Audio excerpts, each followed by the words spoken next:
So thanks everyone for joining. This recording will be made available after presentation. And welcome. My name is Justin Perkins. I'm the deputy editor publisher here at Barnraiser.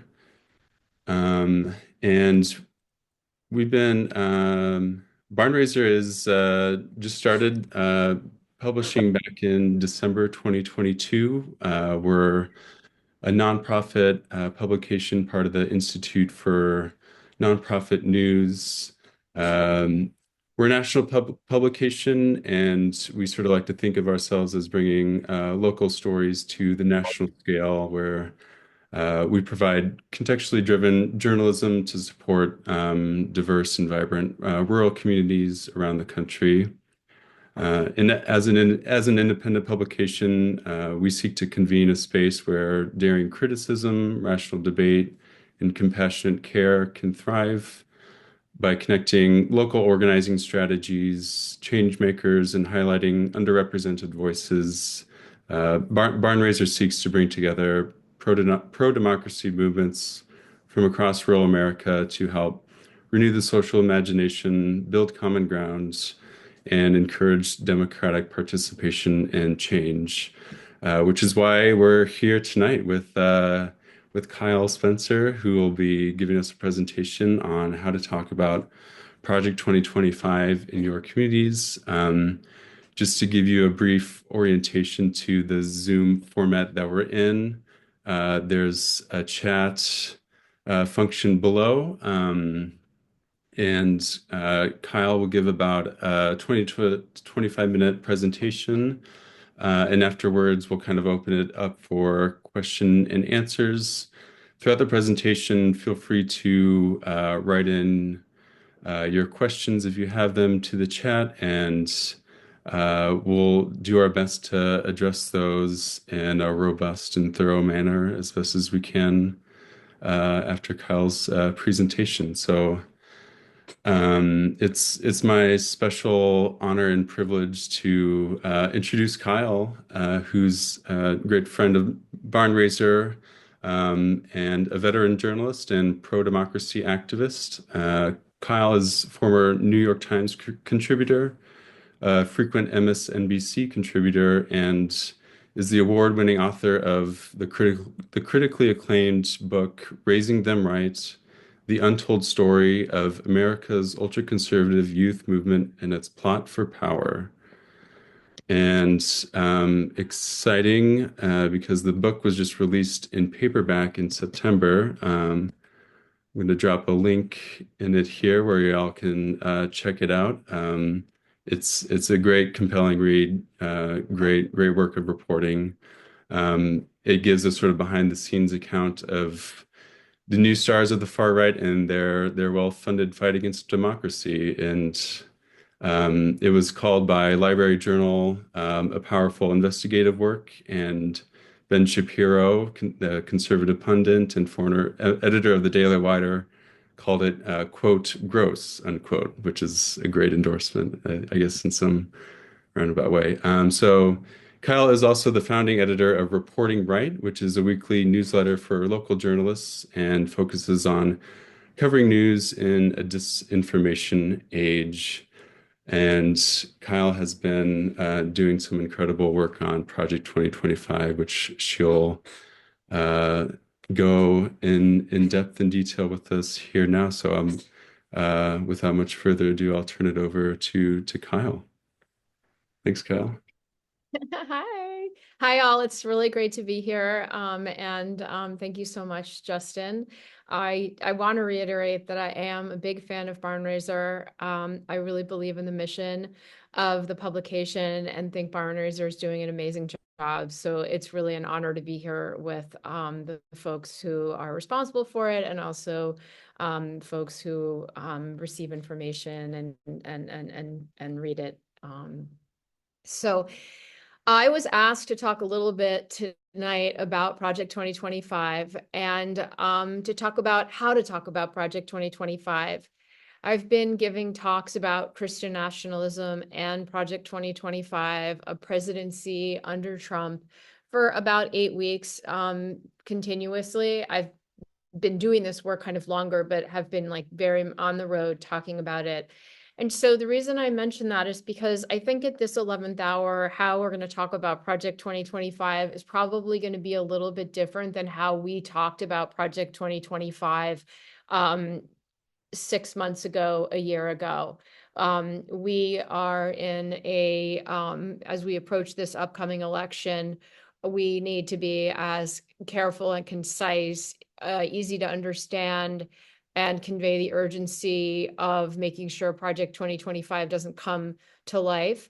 So with that in mind, I just want to let you know that my conversation here about Project 2025 is going to really kind of be zoning in on right now.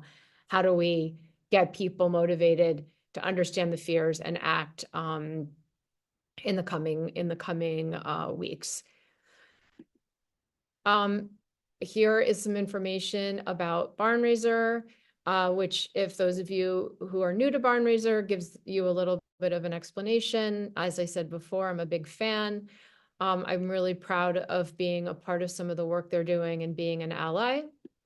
And then, of course, this is information about me. I'm an author, journalist, and editor. I wrote as a journalist, a local journalist, for many, many years, and spent the last part of my journalism career working for the New York Times, writing mostly about education. I ended up writing a book about the radical extremist right and how they were luring in young people, mostly on college campuses. So that's my book. And now I produce a newsletter, which you all can sign up for if you're interested, called Reporting Right, which is for journalists, local journalists, and folks who follow local journalists, with the idea that we have to rethink how we do our journalism today because of the threats to our democracy. So sort of a pro-democracy angle. So what's Project 2025? I am assuming that most people who are on this call have heard of Project 2025 and have some sort of pretty good definition of what it is. I have been, listening to definitions that other folks have come up with, and found so many really good explanations. So Project 2025, it's a 900-page manifesto of extreme conservative policies that a GOP president and Congress will likely put into place if they win election. I have also seen Project 2025 described as a compilation of policy proposals and presidential transition project launched by the Heritage Foundation. The document outlines an extreme set of policies that, if implemented, would threaten basic freedoms, punish the most vulnerable, and dismantle not only the structure of our federal government, but attack deeply held values of religious freedom and the separation of church and state. I think of Project 25 as a right-wing conservative blueprint to replace American democracy with a Christian nationalism, a theocratic country that would be led by folks who desire nothing more than to strip away our fundamental rights. Project 2025, as I stated before, is a 900-page document. It is not only a to-do list for radical extremists, both on the state and national level, but it's also a kind of worldview or explanation of how extremist Christian nationalists in our country today see our nation and want to see our nation in the future. So for those of you who don't know, it's divided up into various categories. So if you're interested in learning about Project 2025 and you want to actually look at the document, you can find it on the Heritage Foundation website.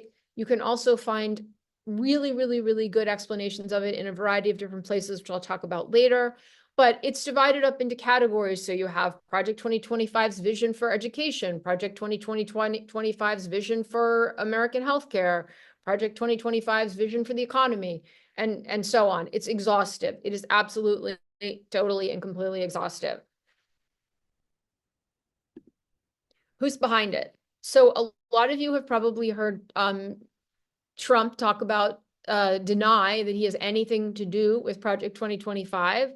But of course, that's not the case. So Project 2025 is the product of the Heritage Foundation, which is an extreme radical right-wing think tank, which was very influential in marking and directing the Reagan presidency. Heritage Foundation really popularized the idea of trickle-down economics, and has been the author and pusher of a lot of the extremist ideas that radical Christians in our country now want: skeletal government, deregulation, gashing federal programs, gashing the social safety net. That's kind of broadly how the view that the Heritage Foundation has of the country they want for us. But the Heritage Foundation, for those of you who don't know, was founded by a guy named Paul Weyrich. And Paul Weyrich, in the 80s, Paul Weyrich is considered the kind of founder of Christian nationalism and also the founder of the ultra-conservative, sort of new ultra-conservative movement in our country. And the important thing to understand about Paul Weyrich is a speech that he gave to his followers very, very famously, where he told them that he really wasn't that interested in voting, that when people got to the polls, the more people that went to the polls to vote, the less his agenda and the agenda of his allies was possible. And essentially, he said point blank, when more people go to the polls, we do less well. Therefore, voting is not something we support broadly. Clearly, what Paul Weyrich was telling his fans and eventually the rest of the world, because this video went viral and is now something that anyone who studies the far right is very familiar with. Paul Weyrich was saying, I'm post-democracy. Christian nationalism is post-democracy. Ultra-conservatives are post-democracy. The Heritage Foundation is post-democracy. So I think that's just a really, really important thing to kind of broadly understand about Project 2025 and its authors, that they are really not interested in many of the constitutional rights that we have held dear, one of them, of course, being separation of church and state. I'll talk to you a little bit more later about how you can pinpoint Trump and Trump's allies to Project 2025. I think that we can say, oh my gosh, of course he's connected to it. He already has done so much the Heritage Foundation wanted him to do in his first presidency. You can say, oh yeah, Steve Miller, who's pictured here, one of his speechwriters and one of his major advisors had a big hand in it. You can say that many that former chiefs of staff, policy advisors, lawyers of Trump's all had hands in this document.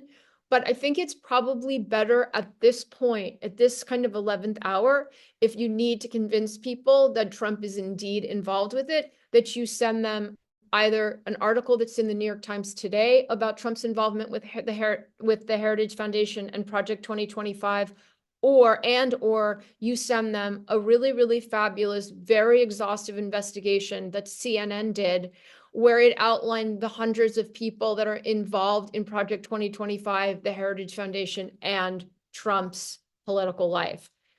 You will get that document later. But again, I'm talking really specifically to everybody tonight about how to talk about this now when we need people to motivate.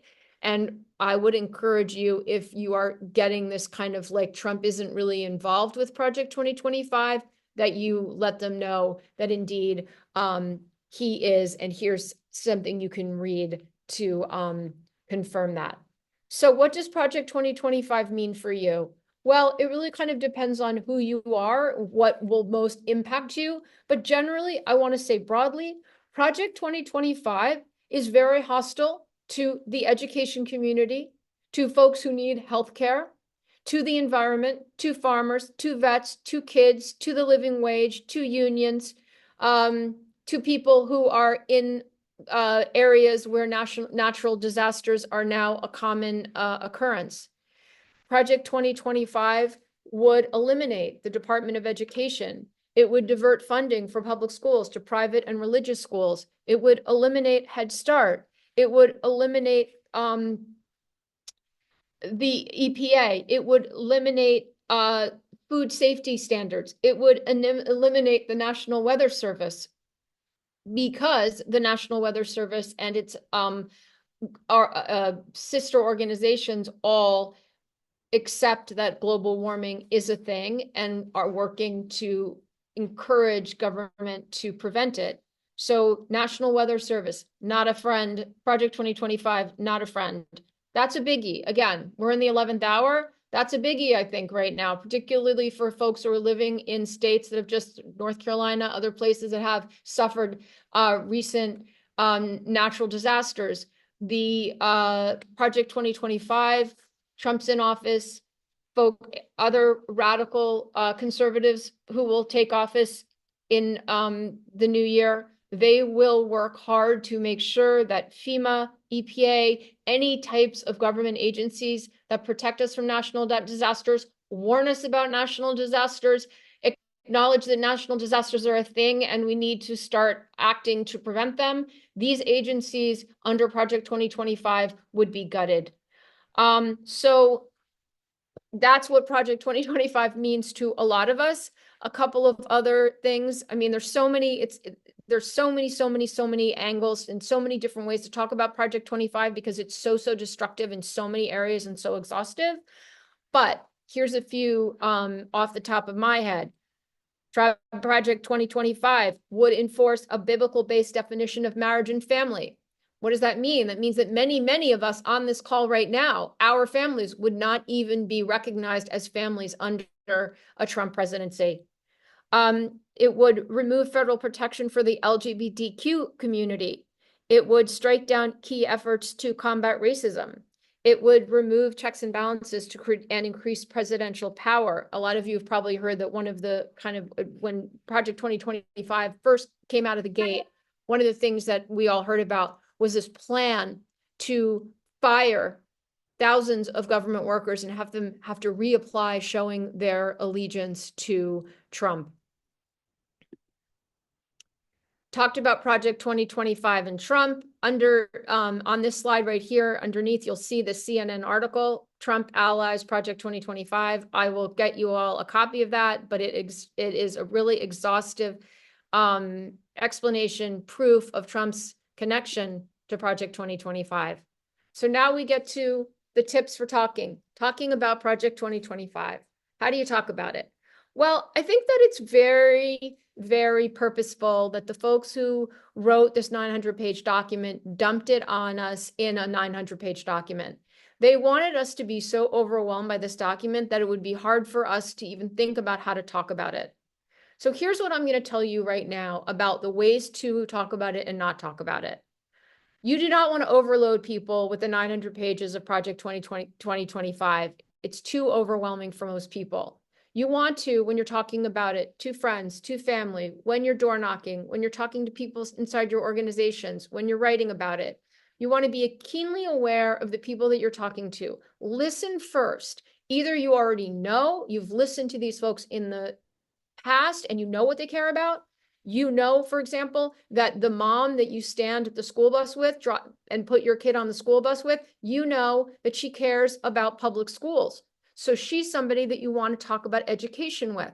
You want to tell her what Project 2025 would do, particularly if you're in a rural community. Project 2025 wants to get rid of the Department of Education and it wants to nationalize school vouchers, which means if you live in a rural community and you have a school that doesn't have enough kids in it, that school would essentially be gone and would be replaced by some private school somewhere far away. So book banning, controlling, censoring speech, getting rid of DEI programs, getting rid of civil rights protections for employees inside educational communities. These are all part of what would happen if Project 2025 comes to be. I think for a lot of parents, what's most resonant about Project 2025 is the ways in which it would stop protecting members of the LGBTQ community. That means it's a kind of bullying plan for gay kids, kids who are exploring their gender. It would get rid of Head Start. It would also get rid of universal food meals. It would those kids who do now get who would get food from these programs will get food that is much, much unhealthier because Project 2025 wants to get rid of any health regulations in the school lunch programs. I mean, it's like on and on and on. But when you are talking right now to folks about Project 2025, listen first, figure out what they care about. Maybe they're a vet. Maybe their husband or wife is a vet. Talk about what it would do to vets. It is going to gut the VAs. It's going to make it very hard for vets to apply for disability. It is going to make it very hard for um, uh, kids who have disabilities getting the kinds of services that we all expect them to get inside their schools. If you are talking to somebody who loves to hike or swim in a local lake near you, talk about the fact that Project 2025 refuses to accept that global warming is a thing, that it will not want to fund any organizations that make it their priority to figure out how to deal with global warming. If you are talking to someone who cares about your local watershed, which should be everybody, but that is something that some people are more concerned about than other people. You want to talk to that person about how cutting out federal agencies that work with local watersheds will be a surefire way of making your watershed worse, bad, and if it's already struggling, worse than it is right now. So listen, talk to what people care about. Be specific. Don't be all over the map. Come up with a few things you want to tell them about. Tell them about what school vouchers means. Tell them about the universal school lunch program. Tell them about restricting IVF. Tell them about banning abortion across the board. What they care about, be specific. 2 or 3 things. Don't overwhelm people with everything. Be local. Speak to people about how Project 2025 will affect the lake they like, the school they like, the vets they like, the gay kids they like. Be very, very specific and very local. At this point, people who aren't already horrified by Project 2025 probably are more localized than the rest of us, which means it's even more important for you to be speaking to those people about things that are right in their vicinity. Okay? Match your medium. This means that do not, when you're trying to explain Project 2025 to people, do not give them information the way you like to receive information. I like to receive I love long articles. Give me a long article, I'll read it. Not everybody wants to receive a long article. A lot of young people are much more visual. They like short videos. Find mediums that will correspond with your audience. There are many articles out there. There are many explainers. There are many websites where you can just click in information to get it. I will provide that to you guys at the end of this Zoom.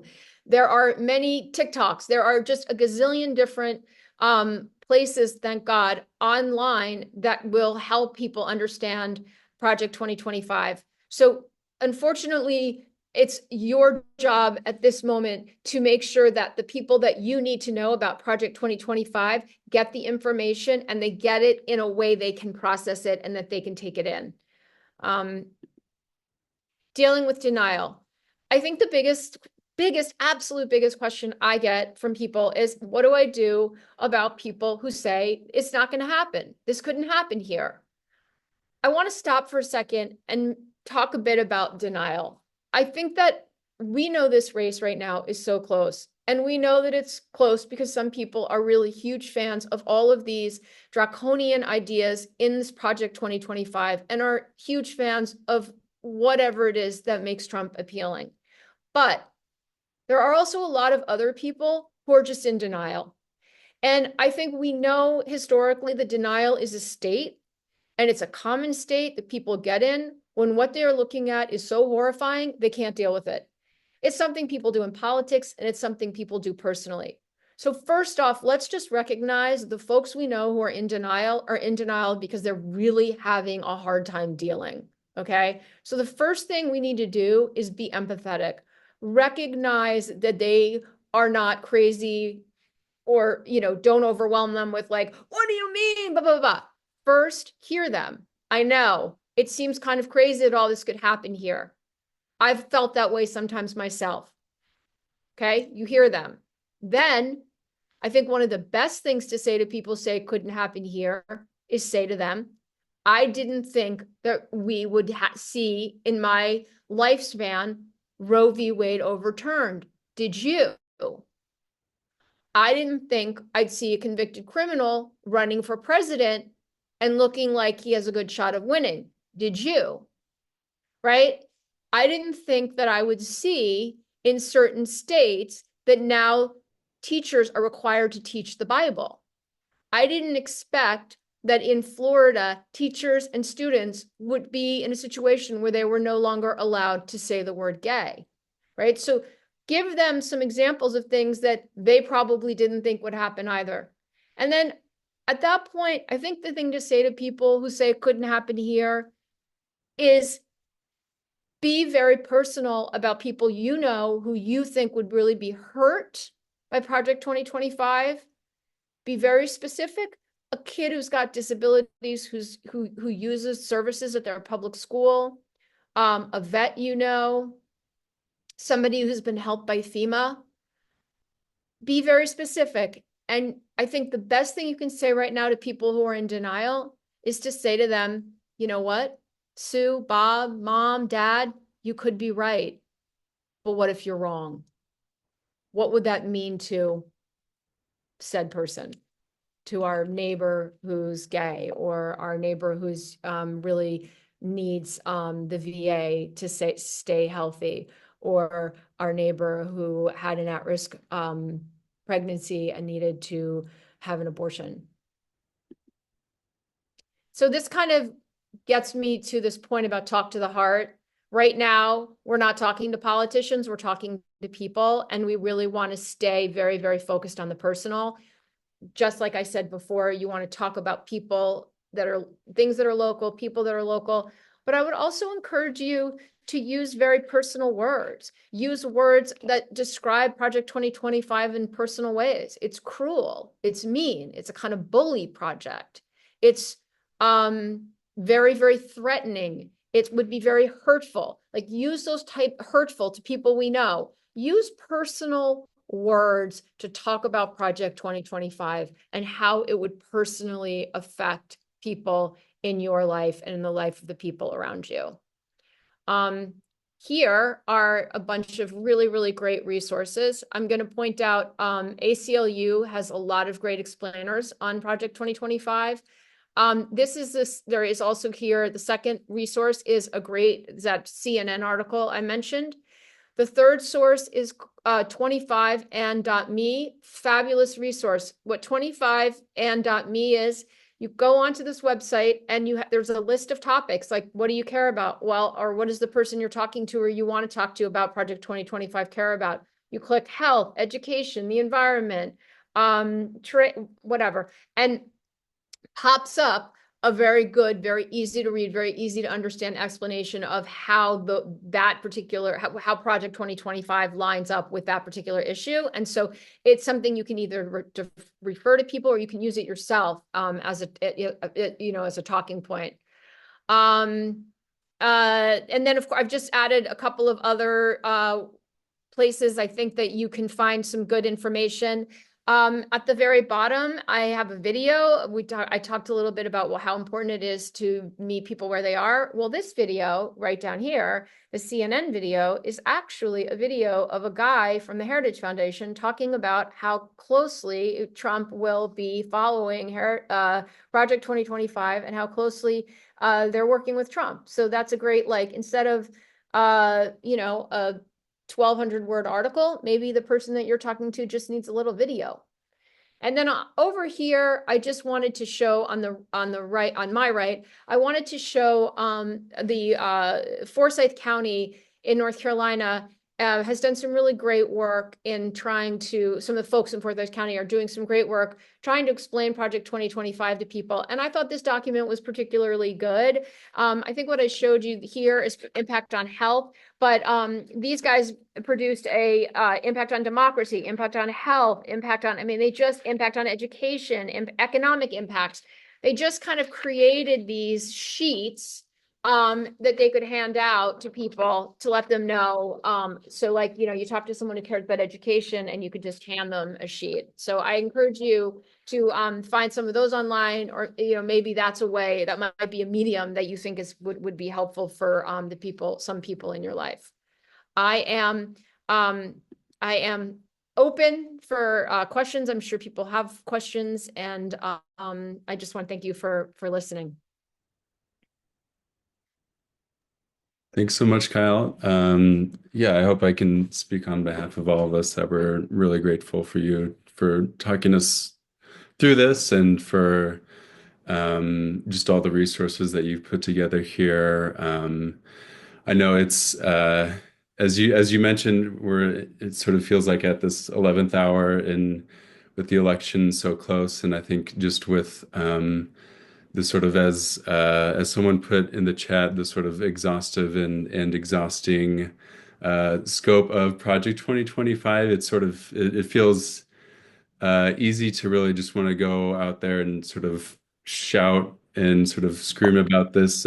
But I think such an important point you made here of if as we're sort of organizing in local communities, as we're out door knocking, phone banking, canvassing, all these things, this point about sort of listening first is really critical because I think that's such a fundamental of whether you're organizing or whatever you do is just sort of understanding the communities you're a part of and that you interact with and really breaking it down to make it, these things sort of personal and real for them.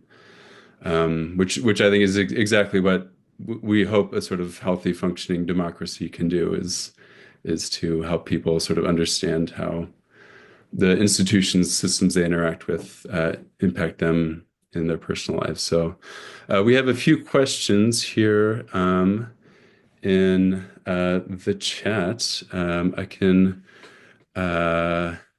get started. We have a question from Penn Hackney.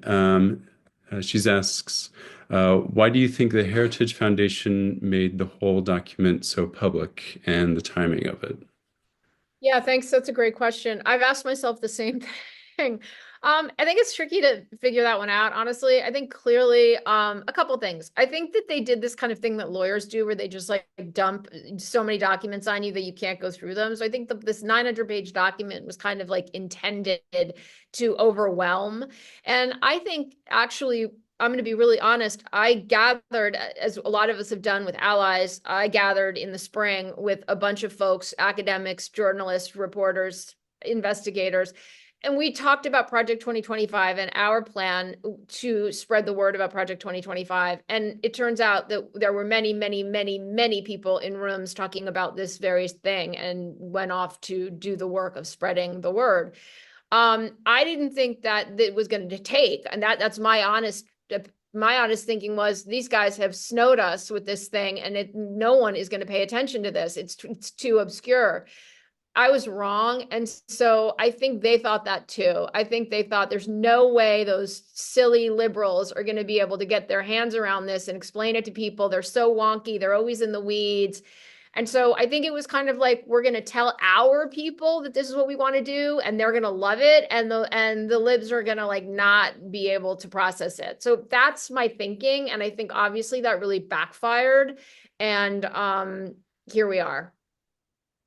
Yeah, it's sort of amazing how it kind of went from this document to being sort of held up as on stage at the Democratic National Yeah. Convention. And it was like it was a joke. It was actually so popularized at that point that it was able to be a DNC skit, joke skit.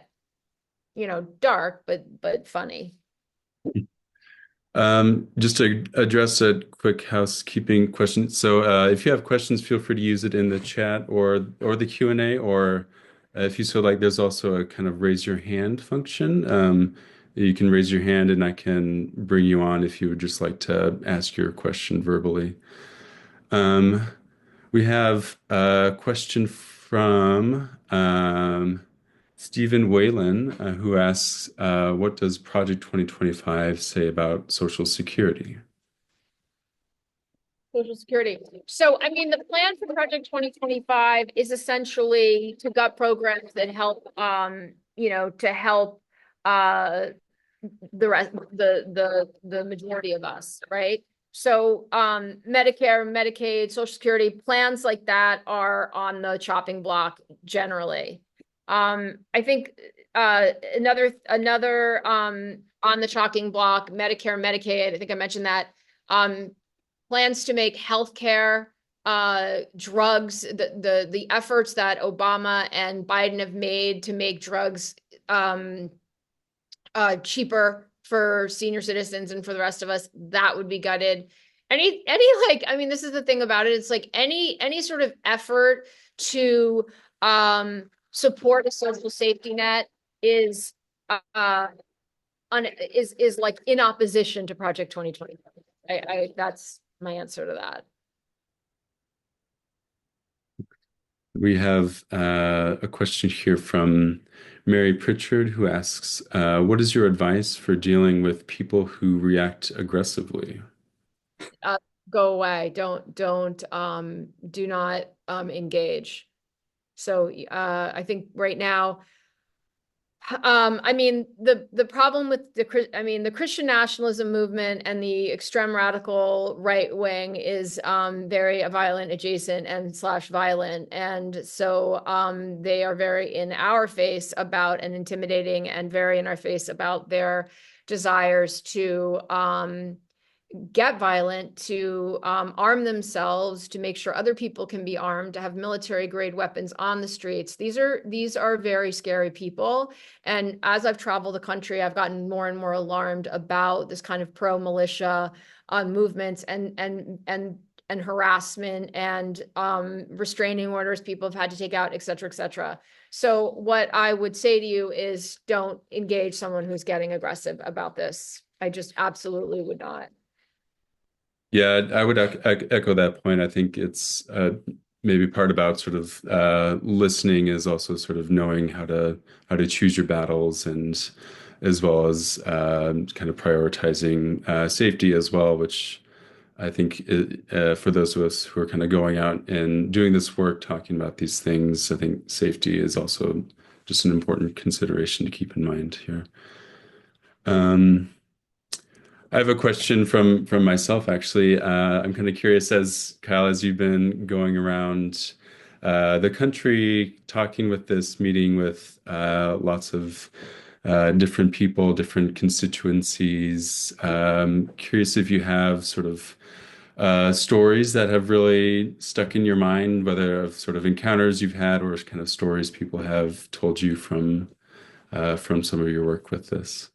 Yeah, so are you I mean, I guess like just to be really candid with everybody, I have been both so moved by communities of people who are working really hard to preserve democracy. And so and really in the trenches are around people who are really hostile to democracy, a lot of parents who are in school districts and attending school board meetings where book banning and hostility towards the LGBTQ community is rampant, where, again, as I mentioned before, people have had to have restraining orders. People talk about being spit on, yelled at. I mean, just really, really, really uncomfortable stuff. So on the one hand, I have been really, really moved by those people. On the other hand, I've been really alarmed about their stories, about the type of intimidation that they're facing. I have been really alarmed about the rise in these militia groups and the ways in which they're impacting people's sense of safety. That would be one of the, two things I've noticed. What I am seeing, and I think, you know, we are now facing this Christian nationalist movement, which obviously is very wrapped up with Project 2025. And just sort of as an aside, The Christian nationalist movement we know is made up of radical Christians who are have Christian nationalism has nothing to do with Christianity. Obviously, radical Christians are a huge Trump base, but radical Christianity has nothing to do with Christianity. It has nothing to do with democracy. But we're seeing the spread of it and the normalizing of it around the country, and so that's very disturbing. But what I'm seeing also, and this is what I want to share, kind of some hope, is that I'm seeing faith communities around the country come together to combat it. And I feel as if people are really waking up. I have been in so many churches in the last 6 weeks where people raise their hand and say, I can't do this alone, or I feel like I'm alone. And I have said to them, no, you cannot do this alone. You have to find community. And other people have raised their hand and said, no, we're doing this work. Join us. So in New Hampshire, in North Carolina, in Colorado, there are statewide faith groups that are coming together to educate their parishioners about the threat of Christian nationalism. And so I would say that to me, that is like they are very organized, but folks who believe in democracy are getting organized too. I also just wanted to quickly say, I feel like I didn't speak enough about farmers and how hostile Project 2025 would be to the farming community. So for those of you who aren't aware of it, USDA assistance, conservation reserve program, the conservation stewardship program, crop insurance subsidies. These are all things that would be on the chopping block. These are all things that, perhaps eliminating community payments altogether. The folks who have architected Project 2025 have absolutely no interest in supporting farmers, and many of the programs that farmers are currently benefiting from would be gone. And so if you're in rural communities and you're talking to farmers, I mean, this project is so hostile to them and could be devastating to our farming community. I mean, the Project 2025 is so devastating, would be so it's really hard to imagine what kind of world these folks think we're going to be living in. Yeah, and I think that's great to lift up too, especially as we're sort of waiting for a new farm bill to be passed, and that's a really big piece of legislation. Um, we have another question here from Mary Pritchard, who asks, do you expect that some of these cuts could happen during the lame duck session after Election Day? And I'll maybe tack on a question too. Have elements of Project 2025 already been implemented in some places? Yeah, so I'm gonna say I can't answer. I have to be honest. I can't answer specifically whether or not think some of these cuts could happen during lame. I'm not sure. So I'm not an expert on that. But this is what I am an expert on. Project 2025 is like a mission. It's a mission that has been underway for a long time, and many of the elements of Project 2025 have already been pushed into state plans, radical extremist state plans. So obviously, we're seeing abortion bans, efforts to ban abortion in state legislatures. We're also seeing book banning in state legislatures. We're seeing a lot of work in state legislatures that are led by conservative radicals to really break down the separation of church and state. So we're seeing in states like Oklahoma that now all schools need to teach kids the Bible. We are seeing in Louisiana, I think someone is from Louisiana, that I think it's the 10 Commandments now need to be in every single school. We have Florida where I think I mentioned before, there's the Don't Say Gay bills. So Project 2025 is already underway. It's already happening in states. And so one kind of way to look at, well, what would the country look like if Project 2025 became a federal plan, is to look at certain individual states where it's already happening. And then, of course, it's important, so important for people to understand that even if Trump doesn't get elected, Project 2025 can be enacted statewide and will be enacted statewide. It will continue, the measures will continue to be enacted statewide if people who support democracy don't start to fill their state legislatures with supporters of democracy. And we have a question in here from Joel Blyfus who asks, what could the media do better to cover Project 2025 and the threat it poses to constitutional rights and democratic institutions? Thank you, Joel. That's my bailiwick. So first of all, the media needs to cover Project 2025 a lot more than it does, and should have been covering it a lot more. In very much the same way that I have advised people when you're talking to folks about Project 25, be specific, talk locally, talk about how it would affect you locally. The media should continue to talk about how Project 2025 would impact resources inside communities, impact people inside communities, impact farmers, impact union workers, because as an aside, Project 2025 wants to get rid of all public unions and make it very hard for private unions to bargain. So that would be what I would say. Cover it more, cover it locally, cover it specifically, and also tag local candidates and politicians to Project 2025 so that you know who in your community is working with members of the Heritage Foundation or allies of the Heritage Foundation, what donors in your community have supported the Heritage Foundation. Put this diabolic plan, put a face on it, a local face, so people can see who in communities are actually pushing it.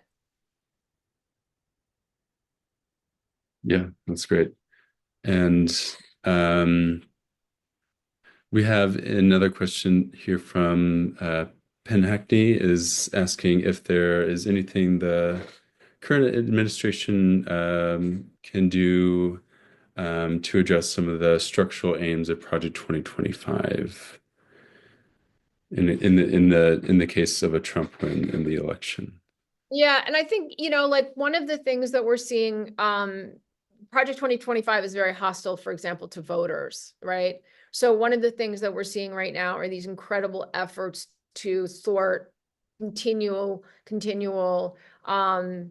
you know, tries of getting people off the voting rolls, or making sure that people don't vote early or have to vote you have to have certain IDs, or can't, on and on. And it's like every single day there's a new way that the radical right is trying to keep people from voting. It's so incredibly disgusting and so anti-democratic. But I would say that is an example of the administration and its lawyers working very hard to prevent voter suppression. So that would be one way. And then there's also some really important legislation that was passed after January 6th about certification and how the election has to be certified. So that was another kind of preventive effort. So I don't know what other prophylactic measures I can speak of, but I gave you a few. And we have a question from Arlene Baker, I think, responding to the sort of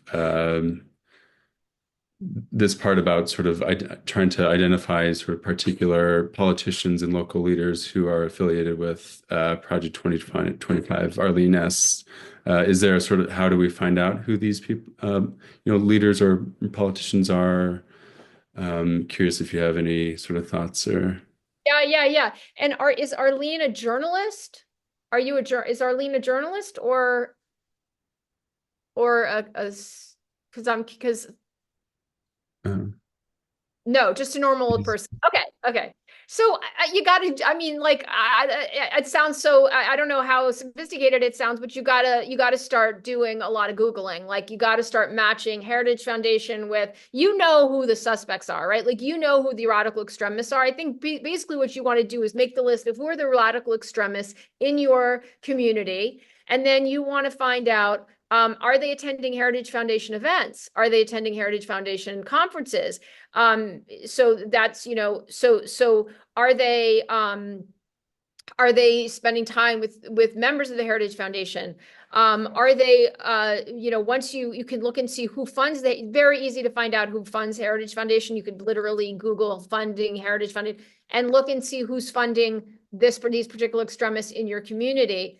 The GOP, the local GOP, funding local GOP, funding the Heritage Foundation. Those are going to be a lot of the same people. So those are a couple of ways to do it. And I will give you a little a little tip is that one great way, and I did this, this sounds it's a great way to get information about people is to Google their name and then images, and you will find photo. That is a lot good way to find out who people hang out with, because people like politicians like to take photos with themselves with their allies, and so that is spend some time doing that. Yeah, great. And to address, Oh, and just another quickie, I'm sorry. The Center for Media and Democracy is another place, a great place to go if you want to get information about people in your community and who is allied with extremists. absolutely. And I also had Center for Media and Democracy has done some great work in addition to Project 2025 about the threat of a constitutional convention, which a lot of people on the radical right are also pushing as another sort of effort to undo our constitutional protections and things like that. Um, and to the question from Penn Hackney. Asked if we could put some of the recommended sources here. We will. We'll. So what we'll do is after the call, we'll put together a list of all the resources Kyle has, and kind of package it together as a kind of post webinar email that we'll send to everyone here who's registered. So you'll have all that in an email. So. Thanks for that question. Um, Look at we have any more questions here from the audience.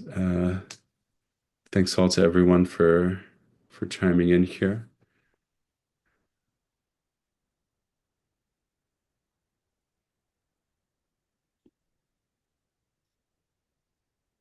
Um, I'll have I'm kind of curious, thinking back a bit to that one pager sheet example you had, Kyle, and thinking about your point about that the sort of media matters as you're communicating to relevant audiences. I'm curious if there's other innovative mediums or formats, sort of like that one pager that you've also encountered in some of your work with local communities. So I think that I linked up Red Wine and Blue is a national organization but has local chapters around the country. It's like a pro-democracy organization, and they have a lot of really good stuff also. So I think that is another something I would highly recommend. Also, I think I mentioned 25 and Me is really fabulous. That's another good one. In terms of like knowing who some of the radical extremist militia groups are in your state, I would recommend the Southern Poverty Law Center has an incredible um like hate watch list, and that you can click on to the state, and you can even click on to a region. There's also another really good Project 2025 kind of click on type of situation, which I will put in the chat. I didn't, I mean, I will give to you, Justin, where you basically, it's kind of it's living in real time. It's a Substack, and it's living in real time, letting people know exactly what types of Project 2025 measures are being already passed in their state. And so I think that actually is another really good resource, and I'll give that to you. Great. Yeah, excellent. Well, excellent. I think feel free, anyone chime in if you have any last questions, but I'd like to give Kyle here a huge virtual round of applause for presenting with us here today, for taking the time to do this really informative, very timely webinar. This is our first webinar that we've done here at Barn Raiser, so appreciate everyone for coming in on the pilot session. Uh, Check out Kyle's reporting right Substack. Check out her book. And check out here's a link if you feel inclined to donate today in Barn Raiser. We are a nonprofit and rely on reader support. So thank you for everyone for all the ways you support our work, whether that's sharing our stories or by donating. So thank you, everyone.